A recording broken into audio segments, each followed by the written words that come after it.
Sometimes, all you need is 20 seconds of insane courage. But what comes next? After the bravery and after the adrenaline wears off and the world goes back to normal, will you go back to normal after unmasking true evil for yourself? Happy Friday, guys. Today I want to continue the trend of doing character analysis on unpopular films within a horror franchise.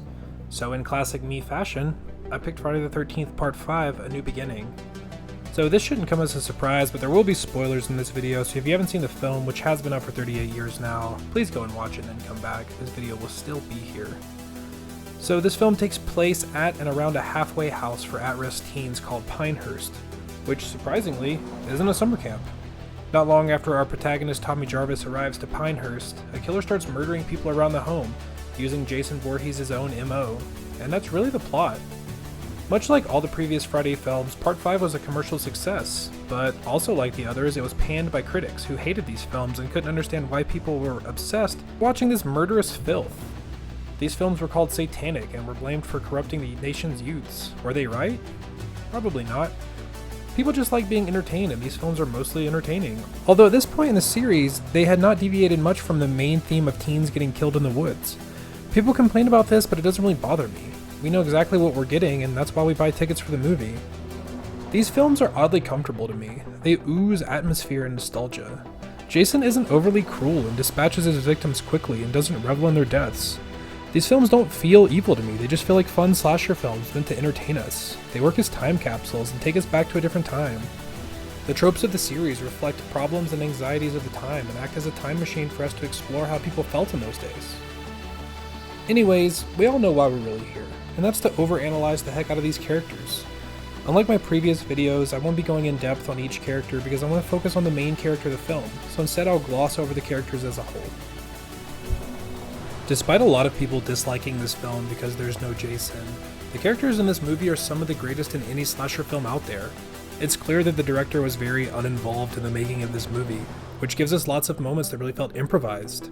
I don't mind this because the characters feel natural to me, and the actors just kinda got to do whatever they want for their parts. There's Pam, who's sort of the final girl of this movie and has an epic sidekick in Reggie, who in my opinion is really underutilized in this movie. Part 4 proved that kid actors can do well in Jason movies. Then there's Ethel, a foul-mouthed, short, dirty-faced lady who's constantly threatening people while at the same time roasting them. There's Junior, who's clearly driving Ethel insane, which is made worse by the fact they live alone in the woods together. Also, there's Reggie's older brother, Demon. He seems like such a cool older brother, and it's wholesome to see Reggie look up to him. Okay, with these guys out of the way, I want to talk about the real reason I made this video, which is Tommy Jarvis. Tommy Jarvis is the true final girl of this movie. So, Tommy facing life after trauma is the movie. He has failed to reintegrate with his peers following a traumatic event. He has a regimented lifestyle which is inferred through his physique. He's very rough around the edges, he's quick to anger and become violent, but he still crumbles face to face with his trauma. And this is how I interpret this character, and I think the film mischaracterizes him.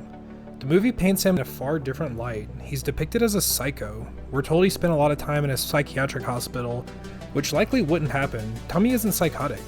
He doesn't show signs of being delusional. I mean, he sees Jason sometimes when he's not there, but he's disturbed by his trauma. I don't interpret this as delusions, as Tommy is actively looking for Jason all the time.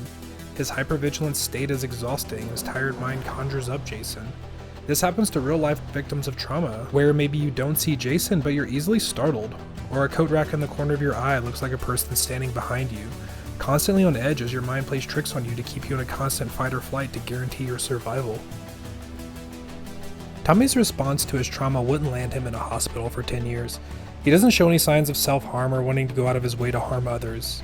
Yes, he does suplex a dude in the halfway house, and later he dropkicks Junior in the head, but both of those events were provoked. His short fuse being ignited and sending him towards protecting himself, much like he did as a child when he faced Jason. He doesn't strike me as violent in the way that someone who is a danger to others would be. He doesn't plot to hurt others or use weapons to pursue harm. Anyways, I don't really fault the movie for this mischaracterization from a storytelling perspective. A psychotic anti-hero is a much more Hollywood thing than a geeky trauma victim, so that's what we got. But back to Tommy. From the start of the film, he is reluctant to reintegrate into normal life. He doesn't trust people and sees most people as a threat. Towards the end of the movie, he comes face to face with Jason. Not knowing if it's real or not, he's knocked down by Jason. I think this moment, albeit off screen, is when Tommy finally comes into his own. This is a life-defining moment for anyone who has spent years dealing with trauma, only to come face to face and be knocked down again.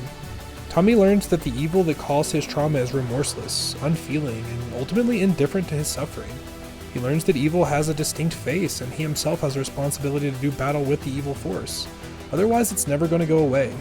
He regains his composure and throws Jason to his death on what I guess is a spike pit? I don't know why that's on a farm. But anyways, here's the kicker. The Jason he just killed is an imposter. Wasn't even Jason the entire time. The real Jason is still dead and buried. And this is so beautiful because it's exactly how trauma triggers work. The whole Jason fake out actually plays into Tommy's character of overcoming trauma. The fact that it wasn't even Jason totally parallels the trauma response one would have. Their triggers forcing them to relive their worst days. But in the end, Tommy defeated Jason, and will continue to defeat any Jason lookalikes in the future because that's how we handle our trauma. We will have to face it again and again. It will come for us just like it comes for Tommy. But every time we face off against it, we don't back down, and we get a little stronger each time. And those feelings get weaker and weaker until one day we don't think about it as much. And this is when we grow from trauma. Albeit this is not a fun process at all. Just ask Tommy. He literally got chest swiped with a machete. And therefore, Tommy is the final girl of this movie. He starts the movie as a fractured, sensitive young man with a troubled past. And the movie ends with Tommy being more certain, and even victorious over the monster that traumatized him as a child. I'm even going to address the ending, where Tommy is found in the hospital holding the knife. I know it's a fake out ending since Tommy comes back in part 6 to fight Jason for the 3rd time, but let's pretend it really happened. No one on Earth is going to have a brush with true malevolence and come out the other side unchanged. Whether he likes it or not, Tommy has adopted traits of a killer because taking on the role of the hero also meant taking on the role of a killer. Even for heroic reasons and the killing of Jason was an absolute necessity, this has left Tommy changed forever. And I think him arming himself with the mask and the knife is an analogy of him accepting that from here on out, the world will always see him differently. And vice versa, he will never view the world the same anymore. Though it seems scary, it's the evolution of his character from afraid and fractured to being certain and capable. Alright guys, and that's it for the video. We kind of went into the deep end of speculation here, and that's okay with me. My goal with these videos is to add more to these characters and draw parallels to their stories and real life as it appears to me.